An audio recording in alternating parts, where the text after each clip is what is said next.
Hey fam, it is your girl, Michelle Allen Franklin, Mrs. DIY for Divine Intervention, baby. You know there are no coincidences in this world, only God's divine intervention in our lives. And Mrs. Community Builder, why? Because you know your girl is always bringing you the good information, the things that you need for your mind, your body, your spirit, and your emotions. Your girl is always having some kind of technical difficulties. I'm not going to say always, but most of the time when I'm trying to put some good information out. And so it just is what it is. A little bit of day behind, but we're going to move and roll with it yesterday because this is a Don't Be a Crab video that I saw and wanted to share. It is Will Smith and his sharing at the red table with his children. We're going to watch the clip and we're going to come back and we're going to talk. Trust your girl. This is a must see.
We're walking to the table, my children.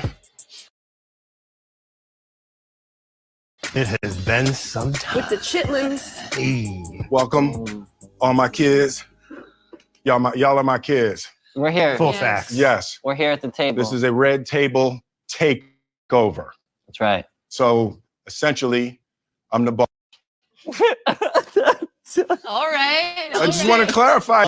Y'all might be looking at Willow because, Yeah. like, usually Yeah. Willow's the boss. Yeah. But in today's episode, she's like my guest. Yeah. Oh, okay. That's great. I'm just a guest. Right? I'm just a guest here. She's my guys. guest. All right. So with this movie, Emancipation was one of the most grueling and transformative and ultimately rewarding films of my entire career. You guys saw the movie.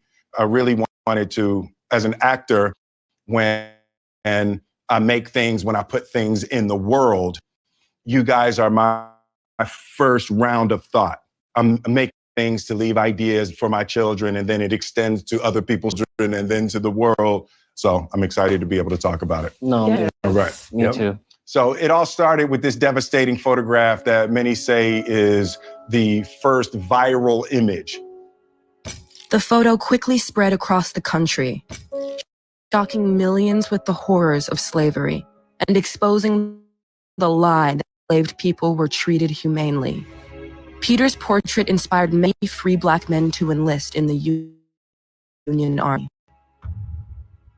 I'll never forget the first time I saw that picture. It was so moving in such a just heartbreaking way. Yeah. For that to be like the first like viral image is crazy. Yeah.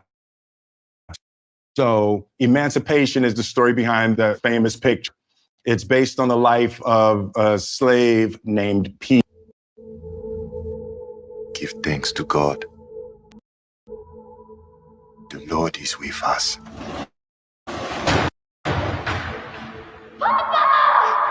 I will come back to you.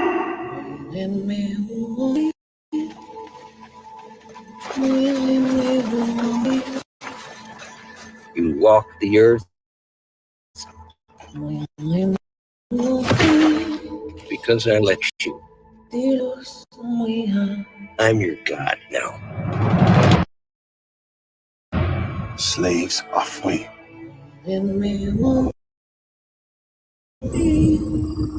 We must get to Banush through this swamp. Because army is dead. There are many ways to die in a swamp.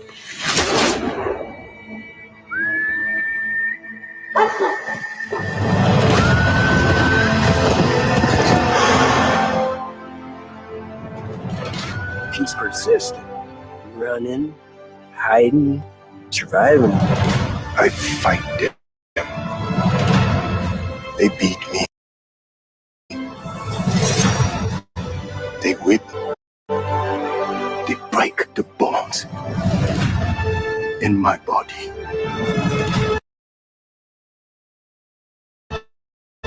More times than I can count.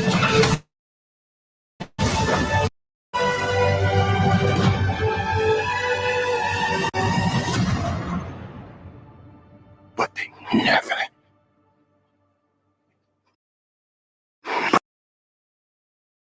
break me.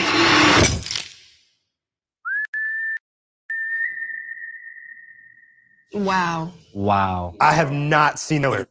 Crazy. Yeah. There was some deeply moving moments. Yeah, it was. We had some calls while you were shooting. Yeah, And I yeah. was very concerned. You can tell. Did you FaceTime? Yeah, he was just. Yeah.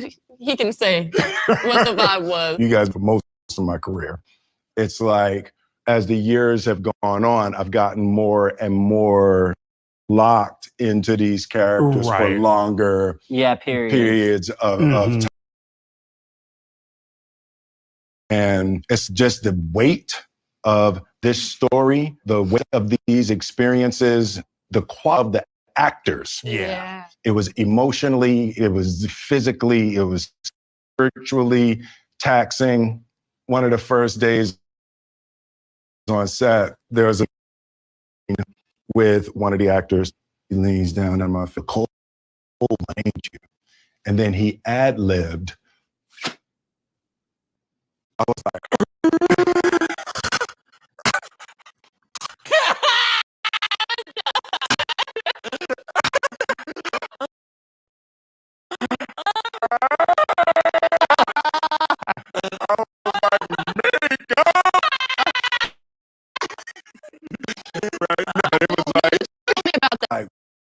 whoa. Every actor on this set was taking it really seriously. Yeah. When the first teaser came out, people were like, why another slave movie? And it's like, this is not a slave movie. No. This is a freedom movie. There are worse. You said you were making a slave movie that I was like, Yeah. Well, you know, originally I was considering doing Django. Did you guys? We had a family meeting about Django. Yes. I wasn't all the way in, but one of the reasons why I wasn't was the looks on your faces, because you knew what that would mean, and those characters seep back into the house. Yeah. So I invited college students to watch the movie and to share any questions that it brought up for. So first up is Devin.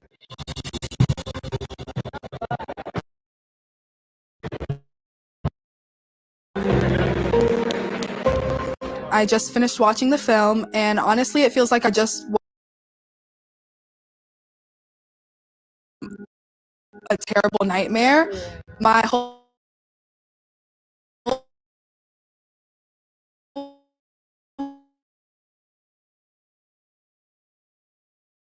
body physically hurt as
We're walking to the table, my children. It has been some time. With the chitlins. Hey. Welcome, all my kids. Y'all are my kids. We're here. Full Yes. facts. Yes, We're here at the table. this is a red table takeover.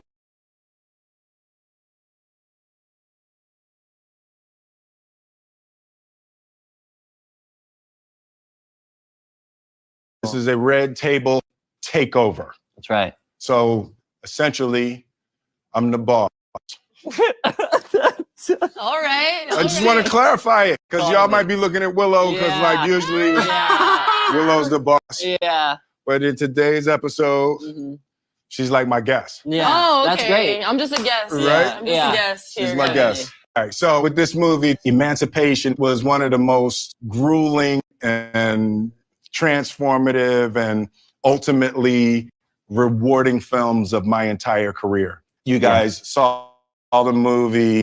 I really wanted to, as an actor, when I make things, when I put things in the world, you guys are my first round of thought. I'm making things to leave ideas for my children, and then it extends to other people's children and then to the world.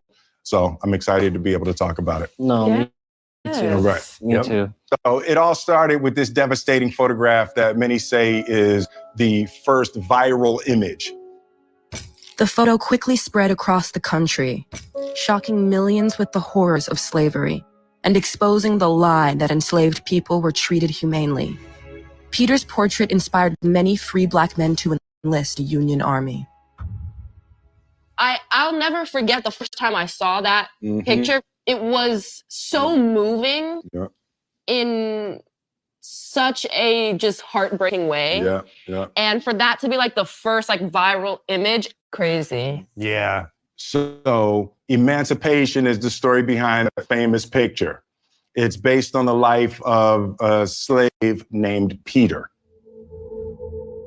Give thanks, God.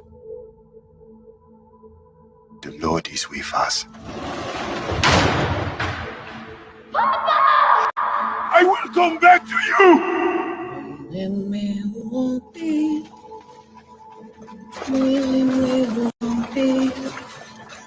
You walk the earth because I let you. I'm your God now.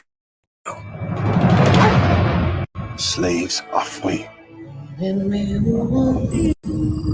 We must get to Baton Rouge through this swamp. Lincoln's army is dead. There are many ways to die in a swamp.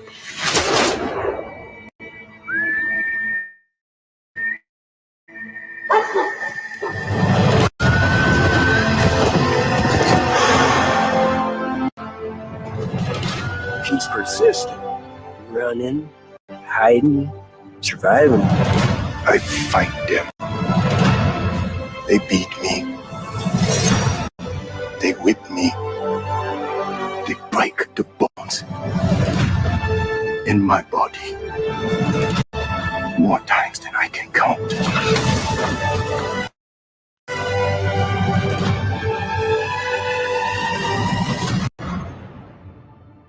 But they never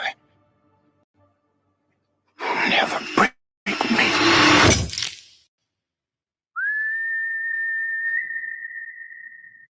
Wow. Wow. I have not seen the trailer. Crazy. There was some deeply moving moments. Yeah, it was rugged. We had some calls while you were shooting. And I was very concerned. You can tell. Did you FaceTime? Yeah, he was just, it was, he can say what the vibe was. You guys been around for most of my career. It's like, as the years have gone on, I've gotten more and more locked into these characters for longer periods of time. And it's just the weight of this story, the weight of these experiences, the quality of the actors. Yeah. It was emotionally, it was physically, it was spiritually taxing. One of the first days on set, there was a scene with one of the actors, He leans down in my face and he said, "You're a cold one, ain't you?" And then he ad-libbed. I was like,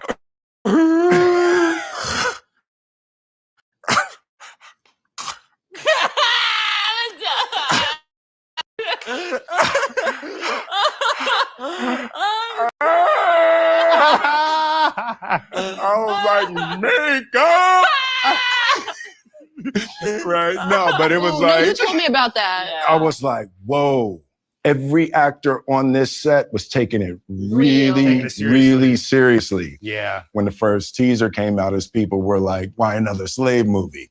And it's like, this is not a slave movie. No. This is a freedom movie. There were some parts of me when you said you were making a slave movie that I was like, Yeah. Well, you know, originally I was considering doing Django. Did you guys know that? Did you guys know? Yeah. We had a family meeting. We had a family meeting and we all talked about Django. yes. I wasn't all the way in, but one of the main reasons why I wasn't was the looks on your faces, because you knew what that would mean, and those characters seep back into the house. Yeah. So I invited college students to watch the movie and to share any questions that it brought up for them. So first up is Devin.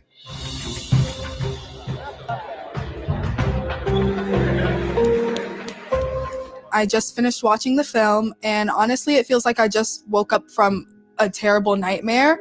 My whole body physically hurt as I was walking out of the movie theater. That's how powerful the film was. It's one thing to read about slavery and all these terrible things that happened in history books, but it's another thing to watch it right there on the big screen.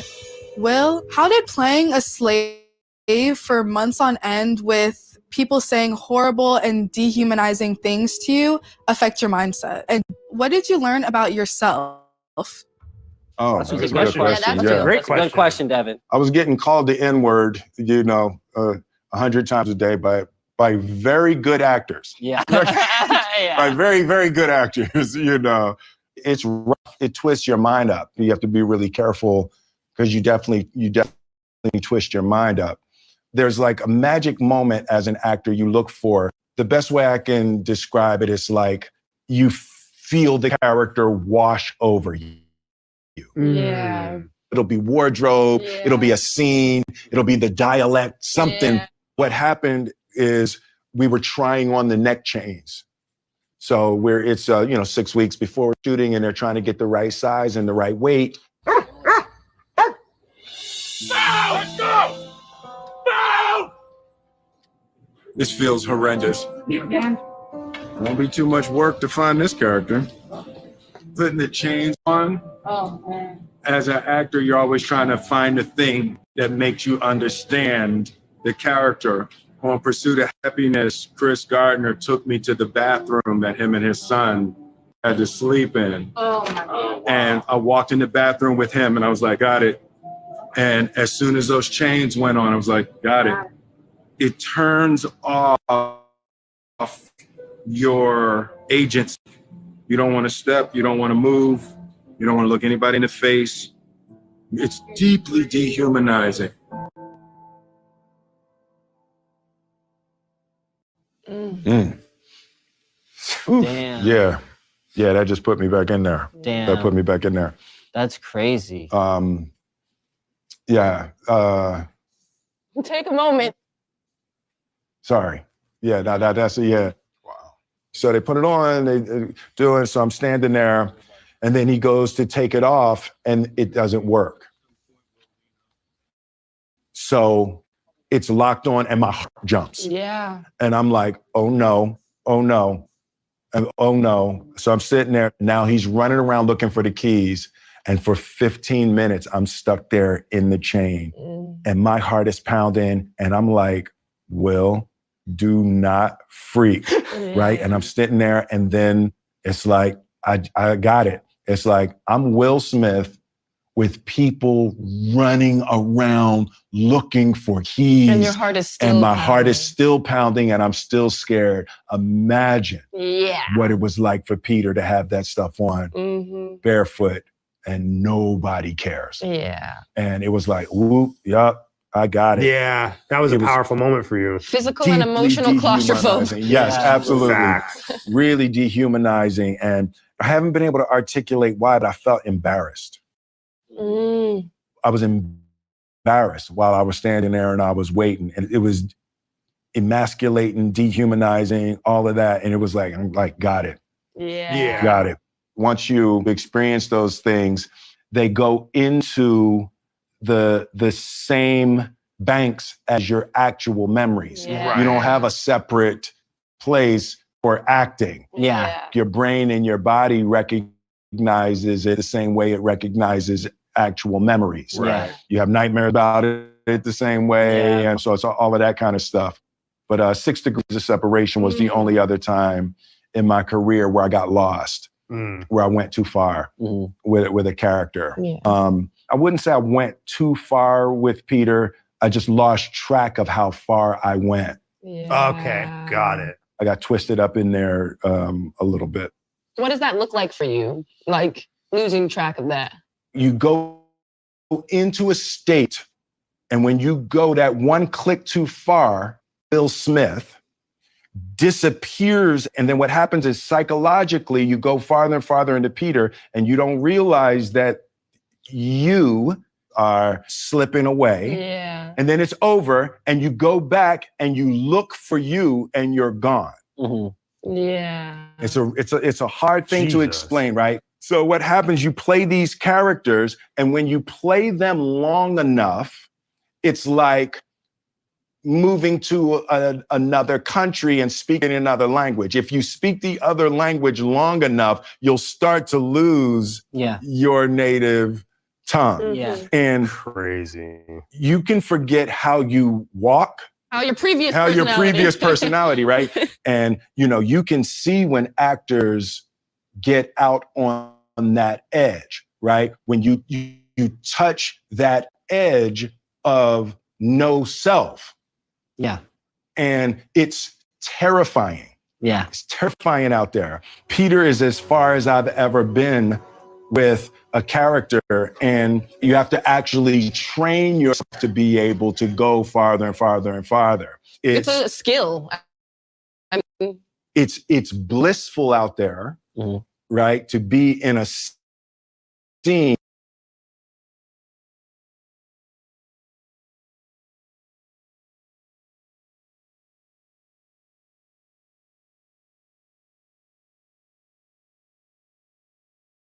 and you have that moment on camera when you forget. Yeah. And you're lost. It's like, it's blissful, except when they say cut and you reach back for you. Yeah. Right. And it's a weird thing, but I got out there to that terrifying, blissful edge. Wow. So I wanted to show you guys in real life some of the brutal, dehumanizing devices that were used during slavery. like real, yes. Oh no. Wow. Why do we need to see that? I just want you have to know. So you have to know. Yeah. Wow, this is insane. So that would go around your neck? Yes. Wow. Keeps you from running. This is like the ones that were in the movies that had like the bells on them and stuff. Somebody run. But like, who even dreams this Like, up? that's what I'm thinking right now. To make a Here's the one with the contraption. bells. Oh. Feel the weight of that. Ooh. Yeah, that's Oh my gosh.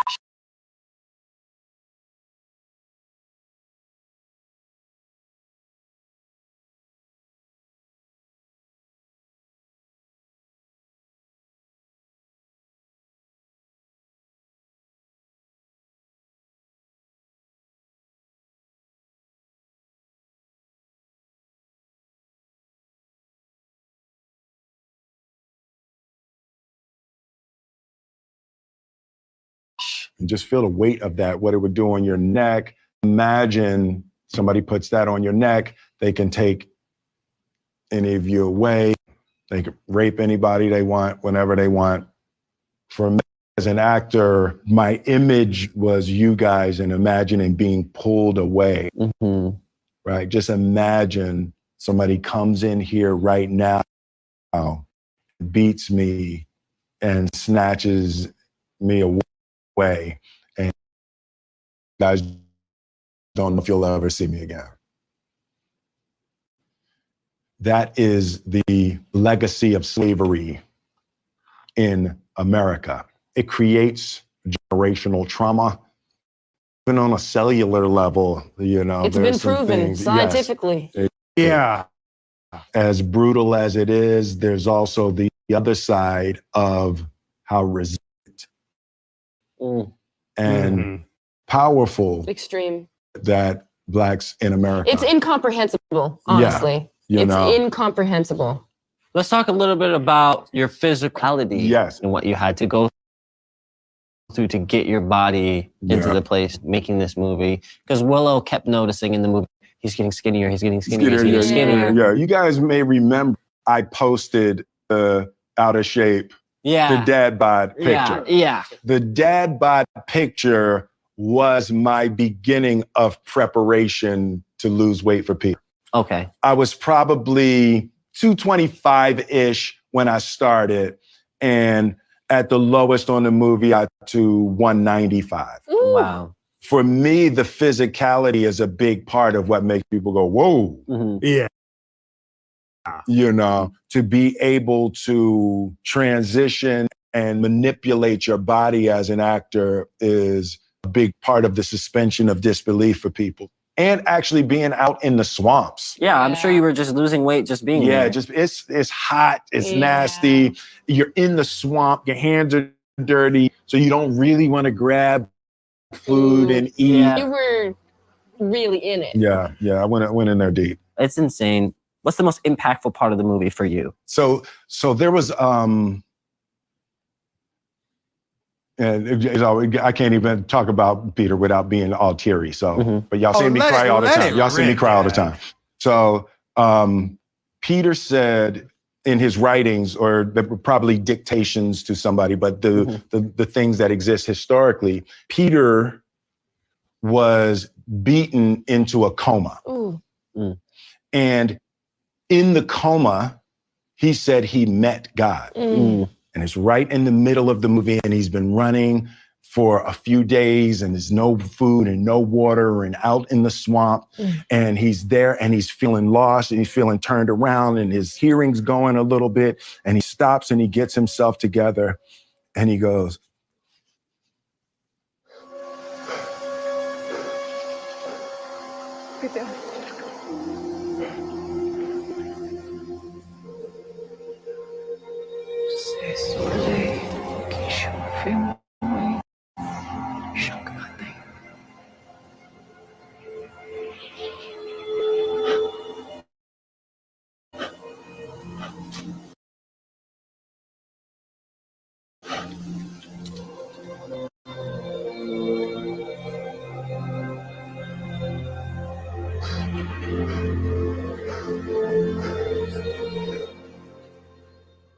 and he finds the gratitude to praise God in the middle of that. It was one of the things that I wanted to be able to share with you all, the ideas that I learned from Peter. So the concept is that nobody gets out of this life without having to bear their cross. Facts.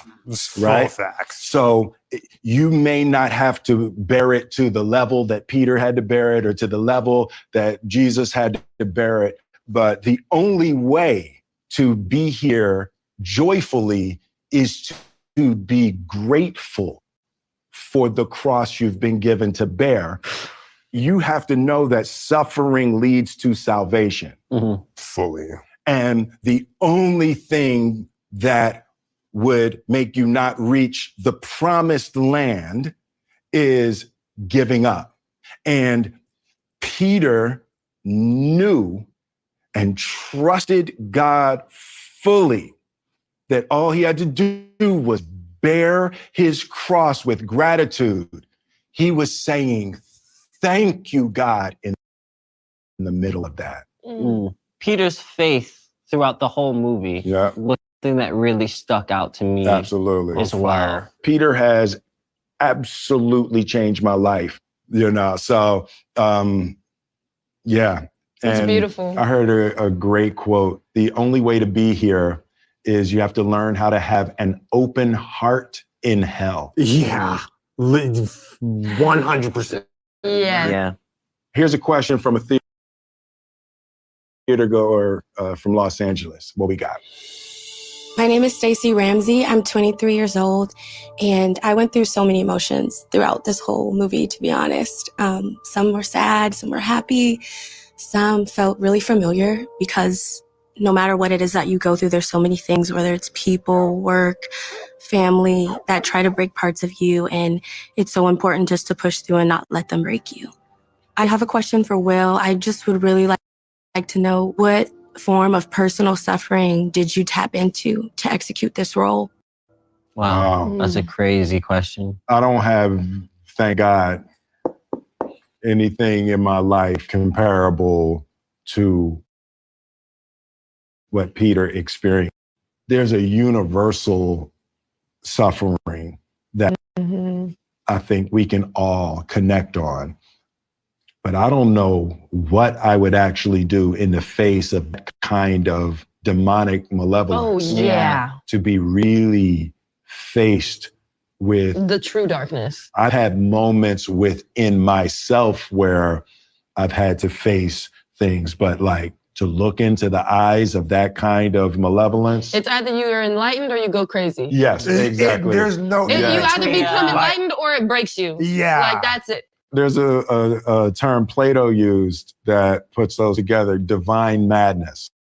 Yes. That there's a certain divine madness that I was trying to depict from Peter. Because when you stop and you pray in that moment. When you're being chased by people with dogs and horses. That is a taste of divine madness. Yeah. That's what I learned from Peter. Like the idea of the darkness being the road to light. Yeah. Facts. So one of the most critical moments in the movie for me was the speech that Ben Foster's character gives. Yes. The story. Telling the story of his nigger house girl. And what was so beautiful about Ben's portrayal is he loved her. You can tell. And what I love is that you can see his heart was taught to hate. Yeah. Yeah. My father was a corn husker. Mother passed when I was young, so the job of raising me fell on our house girl. She took care of me. She fed me, she washed me, she taught me things. She's my friend.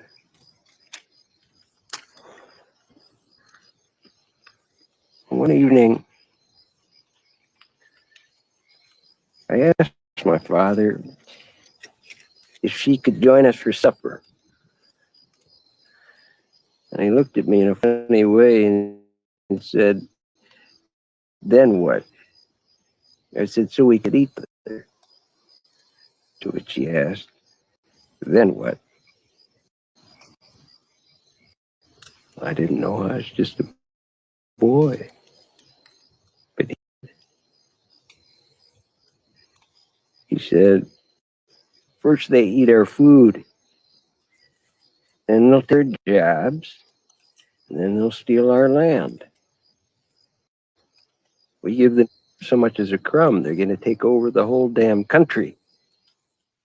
Wow. That's crazy. And then he goes on to tell the story of how he watched her die for 3 days. Yes, exactly. In the field.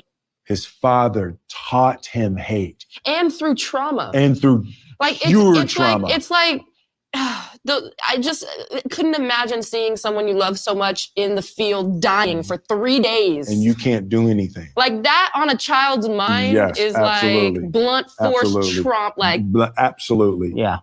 Ben Foster is phenomenal in Emancipation.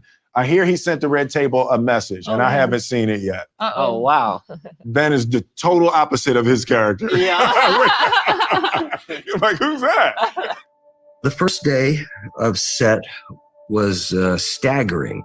200 plus background actors portraying the enslaved. I was walking past men in chains and in situations of such tremendous violence. And then I felt him. I didn't see him, I felt him. It was Will on set, but it wasn't Will Smith as we know him. It was a man, and that man was vibrating. It's animal stuff, it's hard to explain. But I could feel the presence of this man who was digging deep. And I passed him, and I felt, well, I'm gonna give him his space. We didn't speak for 6 months of shooting. What I saw with Will is an actor whom I've respected for so very long. I think does some of the most important work, not just of his career, but of current day cinema. This is a performance that speaks to the human spirit against all odds. The fight for love, the fight of faith, the fight to endure, and endure for love. I'm blown away by what Will Smith did in this film. What I hope people take away from this film is the worst thing that we could do is not raise our hand, is not to have an open dialogue. We must reflect on our past in order to meet our current day. And our current day is rife with frightening similarities of what happened during this true story when it took place. I happen to believe babies are not born with hate in their heart, that hate can be unlearned, and compassion can fill that void, heal that virus, and we can remind each other of our similarities, our commonalities with empathy. We don't have to get each other wholly, but we must recognize that we're all flesh and blood. We're not here for long. Let's lead with kindness. Wow. Wow. That's crazy. Well, Yeah. that says it all right there. Yeah. That was beautiful. That's great that he felt you. He felt your Yeah. presence. So my side of that, right? It's interesting. That's my first time hearing his side, right? So we were having delays. I think we didn't even get a shot the first day. Whoa. There was lightning and there was heat, and we had literally lost the entire day. So I'm doing my, thing. And just, hey, thank you all very much, everybody, blah, blah, blah. In my mind, I'm giving my best Will Smith.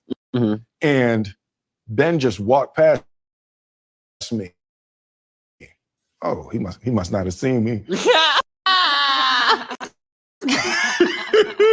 And then for 6 months, he didn't speak to me.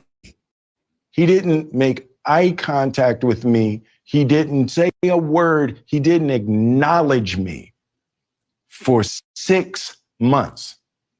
But what he did that first day, I was like, yup, got it. We're not playing.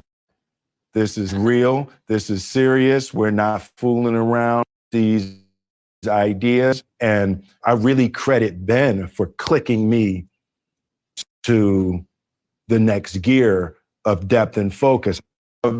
The final day, me and Antoine are at the monitor looking at the shot, and Ben comes over. He never came to the monitor, ever. Yes, So he's there, he comes to the monitor, he watches the shot, and Antoine said, I'm happy. We got it. And then I look over at Ben. It's his last day. He says, nice to meet you, Ben. Stop! Yo. That's crazy. Yeah. I was like, yeah, because it was like, because we had been through that whole movie together. Bro. Yeah. That is crazy. Did you guys talk at all after that? Well, you had to keep He going. left. He flew out. He went home. It was his last shot. His last day. Because he went from...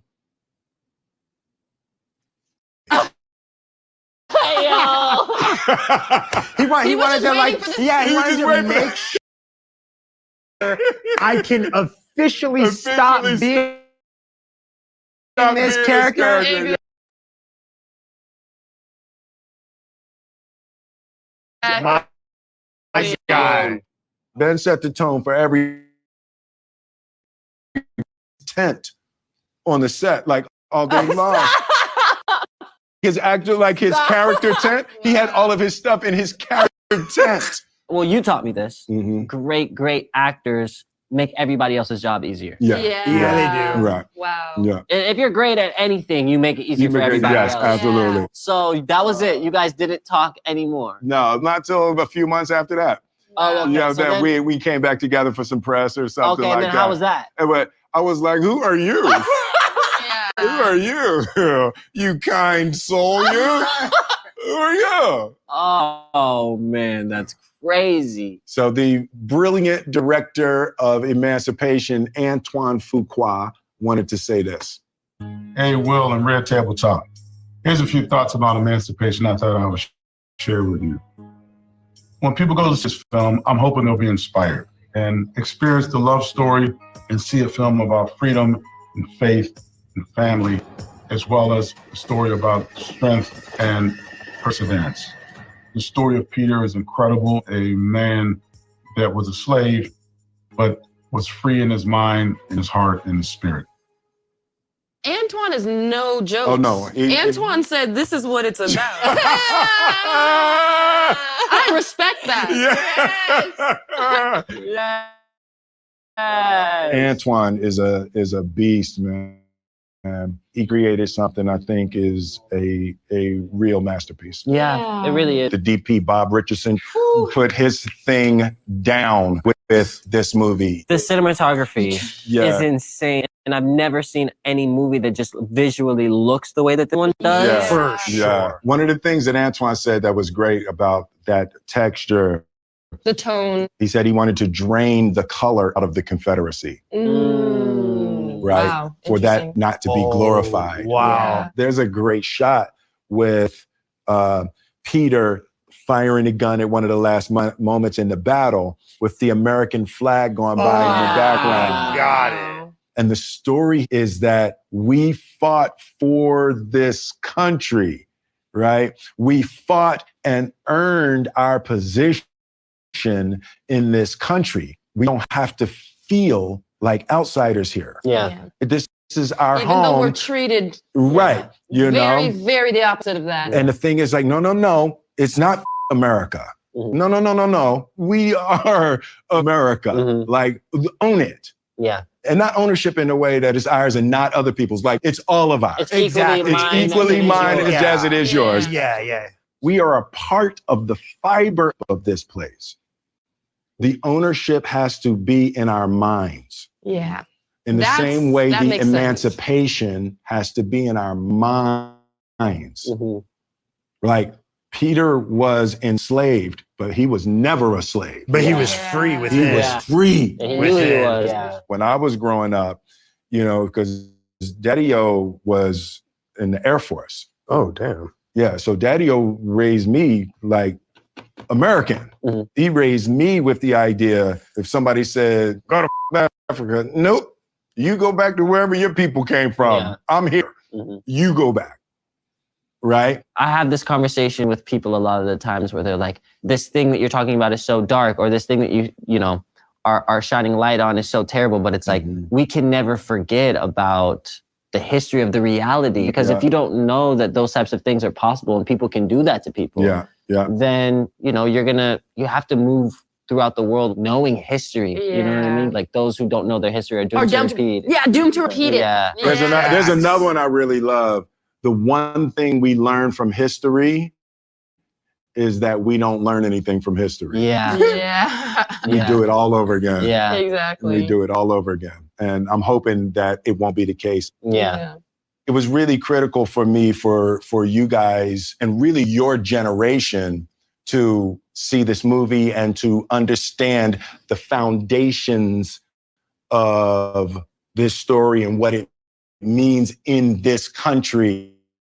Yeah. You guys were born with a black president. I remember when Barack Obama got elected, and we were crying, and you guys couldn't be like, knew he was going to win. It was like you guys grew up in a largely different era. So to me, it's really important when you know where you've been, it helps you get a better sense of where you're going or even why certain things are the way that they are. Yeah. Yeah. Right? Before we wrap, yes. we have a message from your biggest fan.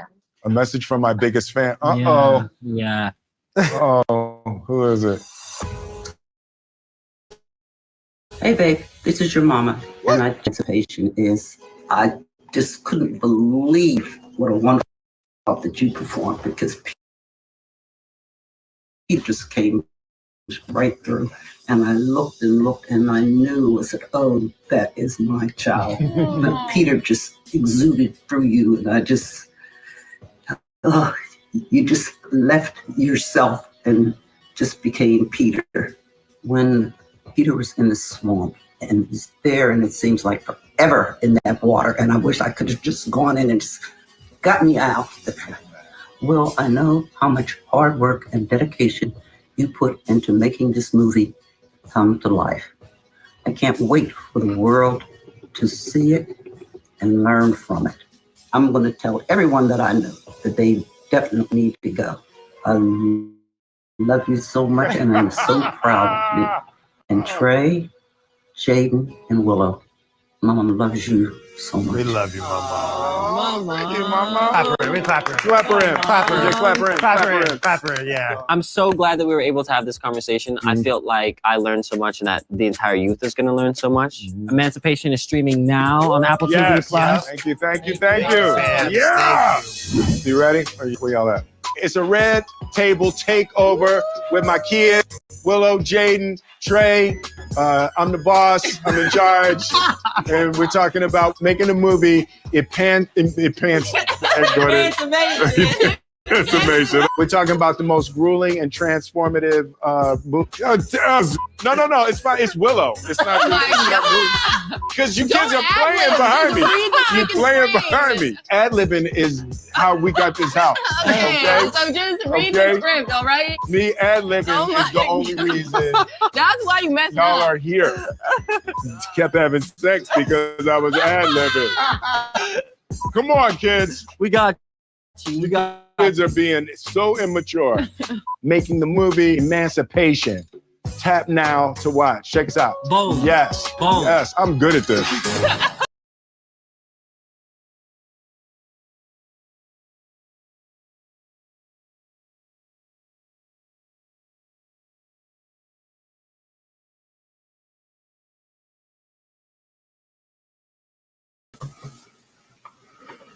Okay, fam. All right. It is your girl, honey. I have not seen Emancipation, but that definitely did make me want to watch the movie. And as I was watching it, y'all know my mind is a little bit different. You know, what your girl does is I always look at things as how it relates to my life, how it relates to your life, and how it subconsciously plays a role, right? And so the first thing that I thought of this morning, the first time that I watched it was this morning, right? And I was like, oh man, I got to share this. But the man that Will was playing, this is a true story. The man that Will was playing, he said, they beat me, they whipped me, they break my bones. And he said, but they will never, never, never break me. And I just thought about life and how, you know, in the midst of crazy and life gets to life. And like, I've had so many people that are feeling so helpless in their situation and feeling like their situation is never going to get better. And I just want to give some hope to people. Like, you know, it doesn't matter what happens, just keep walking, like just keep going, because life is going to life, like things are going to happen, right? We really don't have any control over that, but understand that storms don't last always. Trouble don't last always. And it don't even matter what it is that you're going through. Best believe there's an ending to it, right? The light has to come sometimes. I know I'm in situations sometimes where I feel like darkness is just like, when is it going to be over? Like, it's been dark for a long time. but I promise you, just like keep walking. And so I got like 7 points I want to go over with you real quick. These are just thoughts that came to my mind because, again, I felt like Will said it. This is not a slave movie. It's a freedom movie. And for me, it is what freedom do you have in your life, right? Because subconsciously, the way that I see things, subconsciously, when we are allowing fear, shame and guilt, jealousy, anger, unforgiveness, those are all chains, right? And y'all saw those shackles that they had around their necks and that they would put on their arms and they would have on their feet. Guess what? You're holding yourself. That's what you have around your neck. Imagine that. That's what you have around your wrist. That's what you have around your feet, right? Are these chains that only you have the key to. Can you imagine locking yourself up? And then only you have the key and you done hid the key from yourself and you got to go through darkness in order to find it. It's over there through the darkness in the light. Like, can you imagine that? That's what it is. Like, that's what all of this is. So my first point was the girl asked Will, where did he have to go in order to do this movie, right? And then for me, I'm like, after you've had some crazy situation happen to you, where did you go, right? Because you got lost somewhere along the way. After my divorce, I started drinking. I started drinking a lot. I was drinking, okay? I started drinking. I have not allowed love to be in my life in over 20 years. Like true love, where somebody will really have like my whole heart and have all of me. I allowed fear to lead my life. I allowed fear to like have me shackled. I allowed subconscious anger to have me shackled for a long time. So I'm asking you, like, where have you had to go to survive? What have you had to do to survive? For me, it was drinking. After I stopped drinking, guess what I started doing? I started eating. I stress eat. I eat when I have some kind of emotional day, a strong day. I eat whenever, right? Some people have seen me 270 pounds. Some people see me when I was 124 pounds, like really, really small, right? Where did you go? Or what have you had to do to survive, right?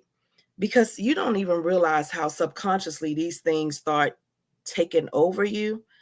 And it's real, like, you know, we start, like I started drinking. It was very social. You want to hang out? Oh, yeah, we hanging out. I was hanging out with my cousins. You know, you want to drink? Yeah, I want to drink. What you want? What you got? You know what I'm saying? What you got? That's where I was with it. What you got? You know what I mean? Like, it doesn't happen where it's like, oh, I'm drinking my problems away. Oh, I'm smoking my problems away. Oh, you know what I mean? Like, it doesn't happen where it's so much in your face, right? It's very subconscious. And before you know it, that's how you're coping. You're, you know, doing the drugs, or you're smoking, or you're drinking, or you're sexing. Some people just like, I just want some arms around me. I forget when shorty hit it the way I like it to be hit. You know what I'm saying? Like, whatever it is that you do, right? But what have you allowed to subconsciously, how have you been surviving? What have you allowed to subconsciously come over because you've been in survival mode? Like, I didn't even know I was in survival mode. Like, I thought I was just moving, quote unquote, moving on, right? But really, not so much. Not so much.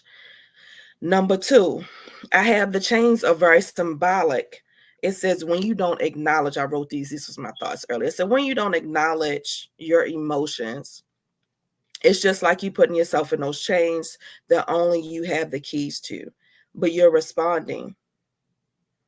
You're not living at this point, right? You're just kind of, because you slipped away. We'll talk about getting into this character, allowing something else to come and take over, and then you kind of slip away.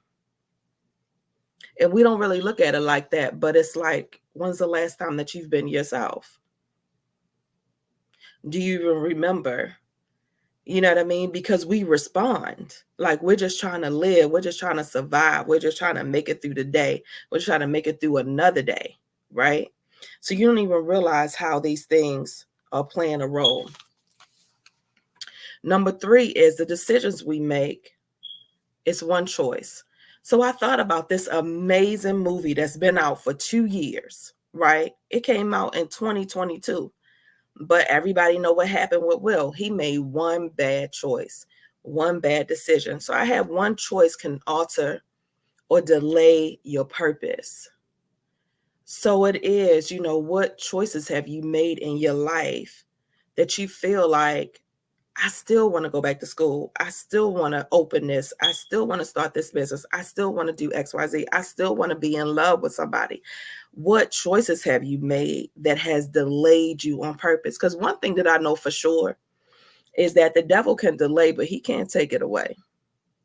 He can delay, but he can't take it away. But his goal, y'all, is to delay you so long that you get to your deathbed and full of shame, full of guilt, full of regret, right? And he like, I got another one. That then walk in purpose, because I had him guilt-ridden with shame and regret and guilt, right? Got another one. That's his purpose. That's his point. He can delay, but he can't take it away. So it's up to you to make a decision, to make a choice. Just like you made the decision to pick up the bottle, just like I made the decision to pick up the bottle, I was like, you know what? I don't want to do that no more. I don't want to deal with stuff like this anymore. I want to do something different. And I went to nursing school. You know what I mean? So it is, what do you want to do? And understanding that it's not too late. As long as you're on this side of heaven, it's not too late. As long as you have breath in your body, not too late. You can go do whatever it is. I decided to go to school, right? To get some purpose about life so that I could take care of this beautiful baby girl that's turning 29 on Saturday. Number 5. This was so just a tear rolled down my eye when I watched this earlier. Number 5 is praising God in the middle of your storm. It's so hard to just do that. But can you imagine this man being chased by dogs? Like, this is a true story, in the swamp. Can you imagine being chased by dogs? You're running literally for your life, and you see the sunlight, and you pause and you remember, in the midst of the anxiety, in the midst of the depression, in the midst of the suicidal thoughts, in the midst of the crazy, right? And in the midst of the molestation, in the midst of the rape, in the midst of the divorce, in the midst of all of the things, right? Whatever your thing is, in the midst of it, to pause and praise God in the middle of your storm. Will said we all have our cross to bear. The thing that, I think confuses people is that a lot of times it is, how could God let this happen to me? Right? Why is this happening? And how, if there is a God, right? How could all these bad things be possible? And I know for sure there's nowhere in the Bible where it says we won't have our own cross to bear. Like, there's nowhere in there that says we won't go through life. Life is going to life. Things are going to happen, right? Even people that commit suicide, and the people that are left here may be angry with God, but at the end of the day, that wasn't God's choice. That was that person's choice. And that is a hard pill to swallow, right? It's hard to think about it that way. But everybody, you, I, whoever, we have a choice. We make the choices. We make the decisions. God didn't even say everybody is a Christian. You have a choice in that as well, right? Everything in this life is a choice. And so it's a hard pill to swallow, but it is, what is your cross to bear? And the anger that comes with that, right? I talk about, demonic spirits and demonic entities and how the devil shows up in our lives. Very crafty, right? He uses people that we love. He uses situations, you know what I mean? He knows very well how to get under our skin. He knows very well how to get to us, right? Very, very crafty. But the thing about it is understanding that no matter where you are in your life, no matter where you are, we're not above going through something, right? We're not above bearing that cross. Jesus bore the cross. We bear our own cross. And so it is, if you could just find some kind of way to find something in your crazy to be grateful for, right? Because even though you're bearing a cross, your cross don't look like so-and-so's cross. My cross ain't as bad as that cross. Take a minute and talk to people around you. Get on YouTube and Google whatever you're going through on YouTube and look at stories of other people that are going through similar situations that you've gone through and read the comments and read the stories and get some inspiration for gratefulness and understand that I might be in something, but it's not as bad as, right?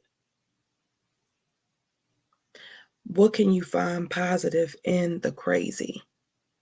It's huge. It's huge. Praising God in the middle of the storm, bearing the cross. He talked about faith.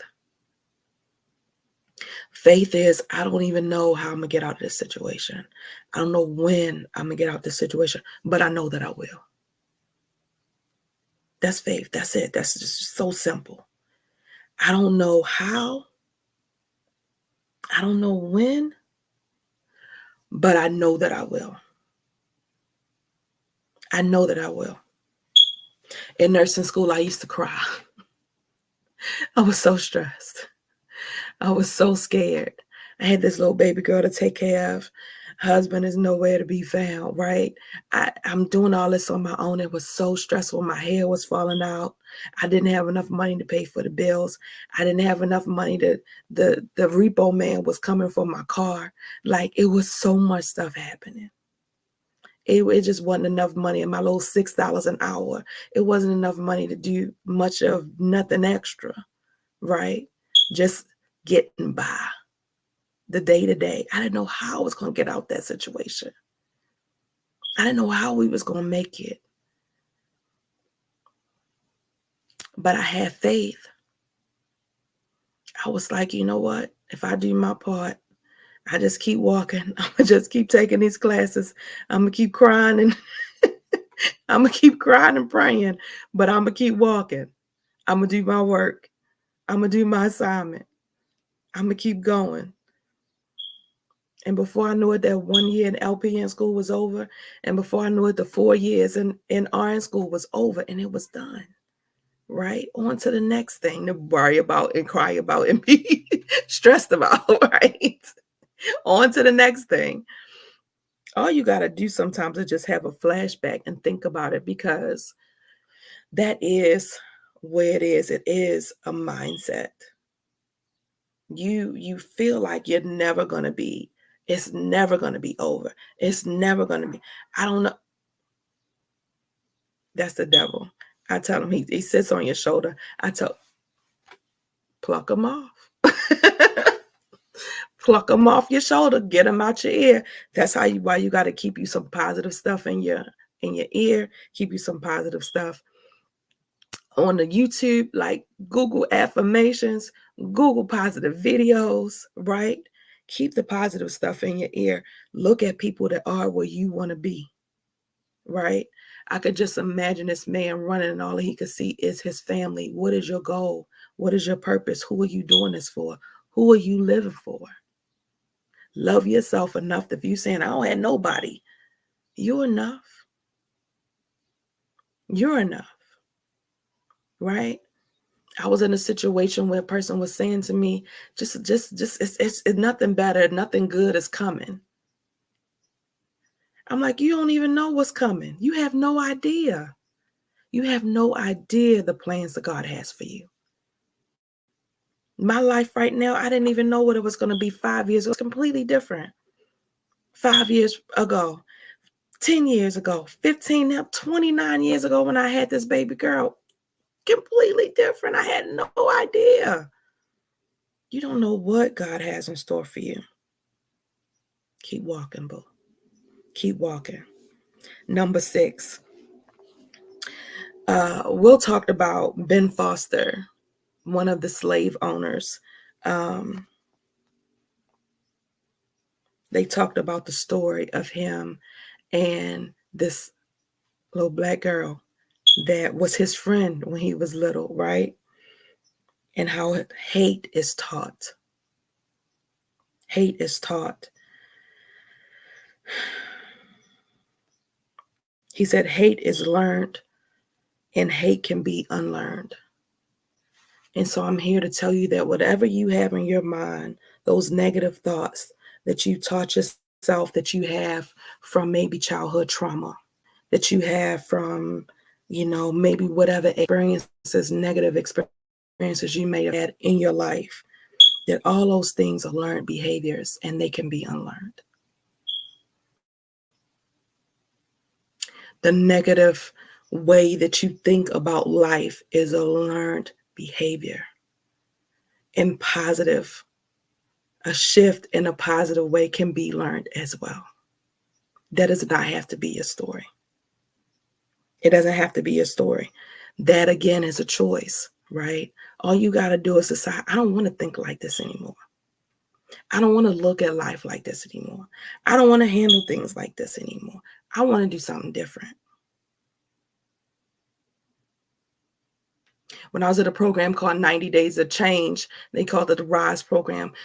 In there, we made this song. It was put one foot in front of the other. You just put one foot. It's like, how do I do that? You just put one foot in front of the other, boo. Just one foot in front of the other. And just walk that thing out. And before you know it, a year passed. 2 years have passed. 3 years have passed. You're going to be like, I remember when. Right? The last thing that I have here is number 7. And this was again, Mr. Ben Foster. He said, I wrote from the thought, we are so much better together. Trying to do things on your own, collaboration. Stop trying to do everything on your own, honey. Like, why are you trying to do that? We're so prideful.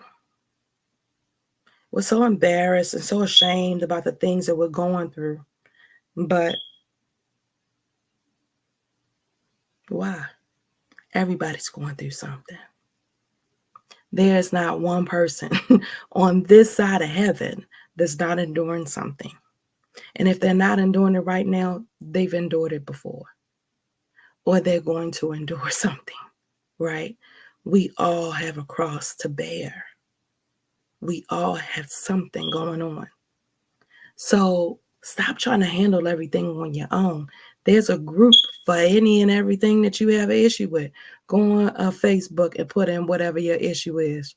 A group for depression, I guarantee you. A group for anxiety, I guarantee you. It's all communities for each and everything that you have going on. A group for drinking, a group for drugs, a group for people that think they sexing too much, a group for food addicts.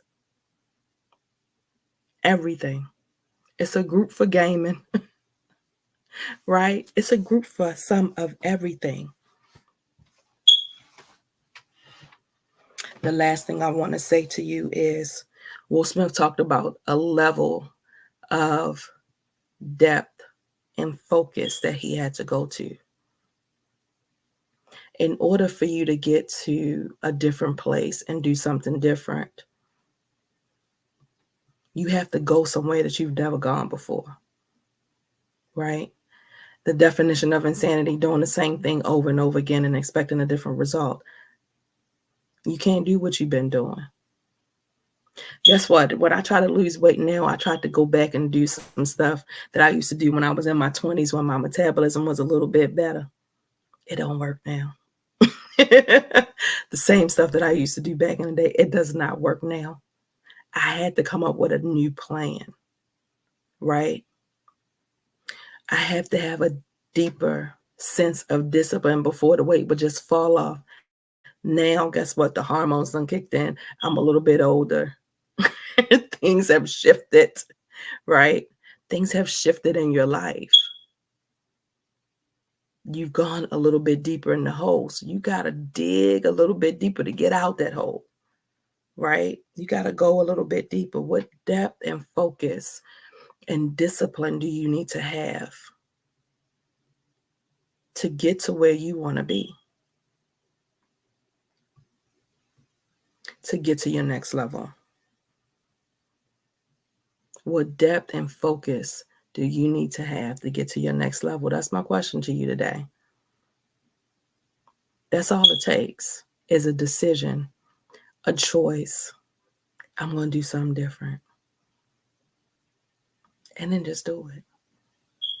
Each and every day, set a goal and just do it. You don't have to have no long, drawn out list. Don't sabotage yourself, honey, before you even start to make some old long, drawn out, hard list that you know good and well you're not going to be able to accomplish. And then you're going to be feeling some kind of way about that. Right? Don't make don't do that. What's one thing I can do today? What's one thing I can start tomorrow to work towards my goal? Because the thing about it is that you've lost trust in yourself. Because you haven't had the focus. Because you haven't had the depth. Because you haven't had the discipline in so long. So you have to start with baby steps. And the way to do that is to trust yourself. And the only way to do that is each and every day, do something that you say you was going to do. That's it. Just one day. Just one day. What am I going to do tomorrow? What time am I going to do that? How am I going to do it? Right? Just get up and do it. I'm going to share this with you and then I'm going to go. What is her name? I can't think of it. I'll tag it on this video though. I can't think of her name, but I always like to give credit. But she said at one period point in her time, right now, she's very successful, probably in millionaire, billionaire status by now, but very successful businesswoman. She said motivational speaker, coach type person. She said she was in the bed, just very depressed, very just, with life.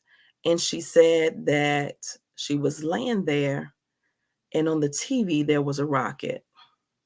They were about to launch. She said she was watching a countdown and it got to 5, 4, 3, 2, 1. And she came up with the 5, 4, 3, 2, 1 method. And what she said is, whatever you want to do, whatever you're making your mind up to do, I'm sitting here and I'm thinking about something and I've been thinking about it for 2 days and I ain't done it yet, right? As soon as the thought comes to your head, 5, 4, 3, 2, 1, count down and then get up and do it. No more thoughts, no more processing, no more none of the stuff, right? 5, 4, 3, 2, 1, get up and do it. And she said it worked. She did it that day. And then she did it the next day. And then she did it the next day, right? And before she knew it, she was accomplishing goals.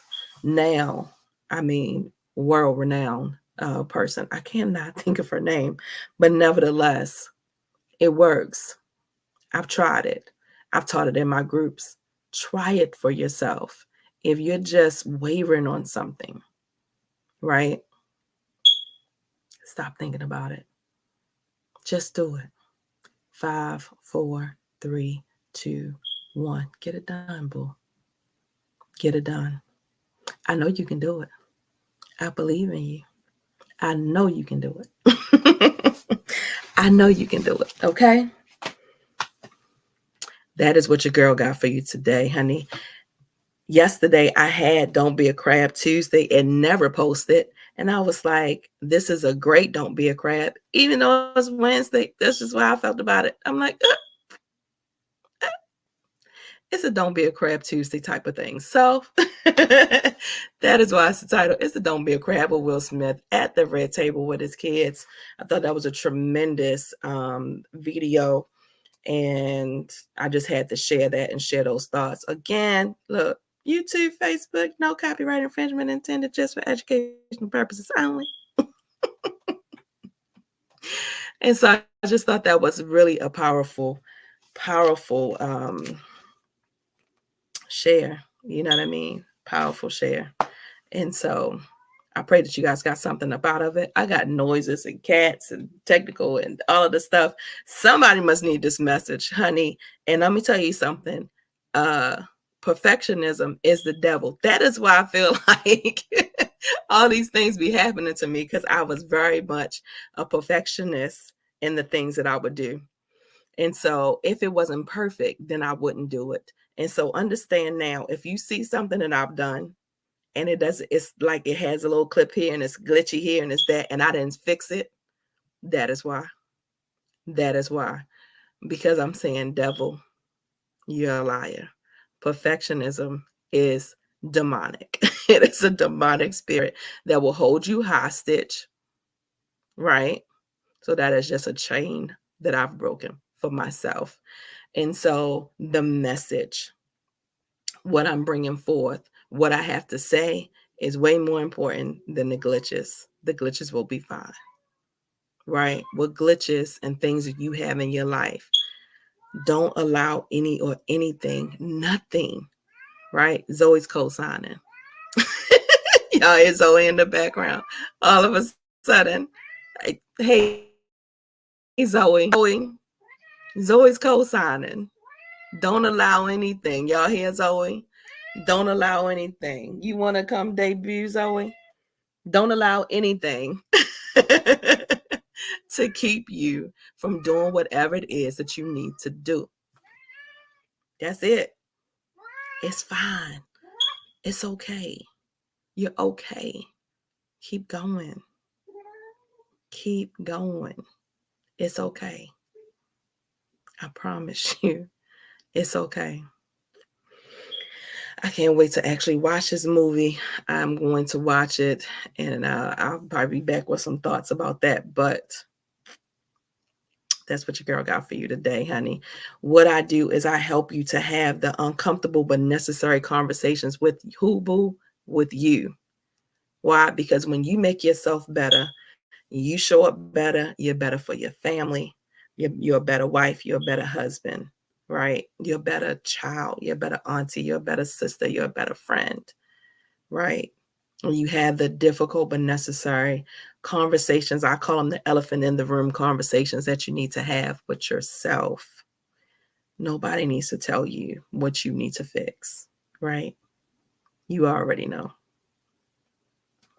So that's what I got for you today, boo. It's your girl, Michelle Allen Franklin, Mrs. Michelle D.I. This has definitely been a divine intervention, honey, because know that not everybody is going to see this video, but if you're seeing this video, that means that the message is for you, or you have somebody that the message is for, or it's for both of y'all.